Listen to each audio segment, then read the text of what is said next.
সবাইকে আসসালামু আলাইকুম। হিন্দু ভাই বোনদেরকে নমস্কার।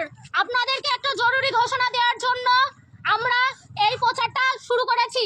ইতিমধ্যে 26 তারিখ 26শে আগস্ট ইতিমধ্যে আনুমানিক 4টার সময় ভারত 109টি ফারাক্কার 109টি গেট খুলে ফেলেছে। তো আমরা নিজ নিজ অবস্থান থেকে সতর্ক থাকি। কুষ্টিয়া, যশোর, রাজশাহী, পাবনা এরকম অনেক জেলায় মানুষ ক্ষতিগ্রস্ত অলরেডি শুরু হয়ে গেছে।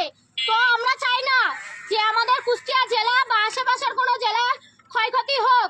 আমরা নিজ নিজ অবস্থান সতর্কতার সাথে নিজ নিজ অবস্থান থেকে নিজেরা সুরক্ষিত থাকি এবং অন্যদের কাছে খবরটি প্রচার করে দিই এবং সতর্ক থাকি। বলা যায় না সতর্ক থাকতে তো আর দোষ নেই। আমরা চাই না আমাদের কোনো ক্ষতি হোক।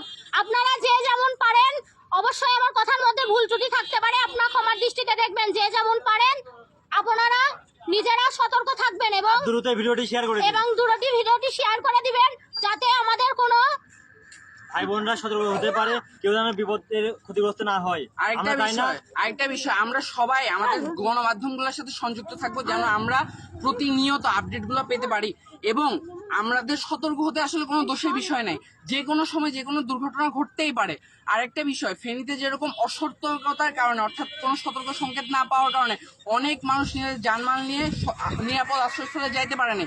আমাদের যেন এই ধরনের অবস্থা না হয় সেই জন্য আমরা নিজেরাও সতর্ক হব এবং প্রত্যেকটা ব্যক্তি যারা আমাদের আশেপাশে অবস্থান করতেছেন সবাইকে সতর্ক করার চেষ্টা করব। বিশেষ করে নদীর পাড়ে যারা বসবাস করেন তারা সর্বপ্রথম এই ব্যাপারটার মাধ্যমে এফেক্টেড হবেন। তো তাদেরকে আমরা চেষ্টা করবো